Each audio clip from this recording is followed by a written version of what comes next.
أعوذ بالله من الشيطان الرجيم ശപിക്കപ്പെട്ട പിശാചിൽ നിന്ന് അല്ലാഹുവോട് ഞാൻ ശരണം തേടുന്നു.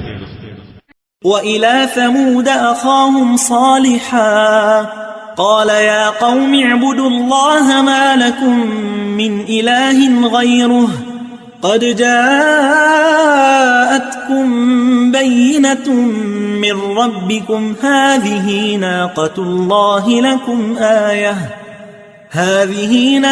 الله لكم آية فذروها تأكل في أرض الله ولا تمسوها بسوء فيأخذكم عذاب أليم. സമൂദ് സമുദായത്തിലേക്ക് അവരുടെ സഹോദരൻ സ്വാലിഹിനെയും നാം അയച്ചു. അദ്ദേഹം പറഞ്ഞു, എന്റെ ജനങ്ങളെ, നിങ്ങൾ അല്ലാഹുവിനെ ആരാധിക്കുവിൻ. അവനല്ലാതെ നിങ്ങൾക്ക് ഒരു ദൈവവുമില്ല. നിങ്ങളുടെ രക്ഷിതാവിങ്കൽ നിന്ന് വ്യക്തമായ ഒരു തെളിവ് നിങ്ങൾക്ക് വന്നിട്ടുണ്ട്. നിങ്ങൾക്കൊരു ദൃഷ്ടാന്തമായിട്ട് അല്ലാഹുവിന്റെ ഒട്ടകമാണത്. ആകയാൽ അല്ലാഹുവിന്റെ ഭൂമിയിൽ നടന്നു തിന്നുവാൻ നിങ്ങൾ അതിനെ വിട്ടേക്കുക. നിങ്ങളതിന് ഒരു ഉപദ്രവവും ചെയ്യരുത്, എങ്കിൽ വേദനയേറിയ ശിക്ഷ നിങ്ങളെ പിടികൂടും.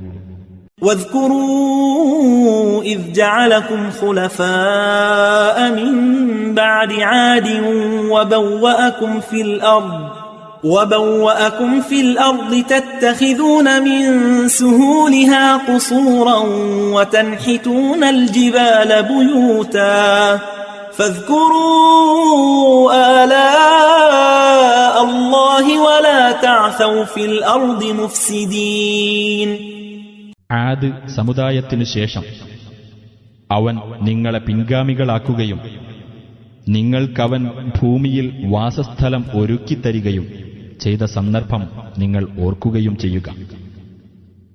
അതിലെ സമതലങ്ങളിൽ നിങ്ങൾ സൗധങ്ങളുണ്ടാക്കുന്നു. മലകൾ വെട്ടിയെടുത്ത് നിങ്ങൾ വീടുകളുണ്ടാക്കുകയും ചെയ്യുന്നു. അങ്ങനെ അല്ലാഹുവിന്റെ അനുഗ്രഹങ്ങൾ നിങ്ങൾ ഓർത്തുനോക്കുക. നിങ്ങൾ നാശകാരികളായിക്കൊണ്ട് ഭൂമിയിൽ കുഴപ്പം സൃഷ്ടിക്കരുത്.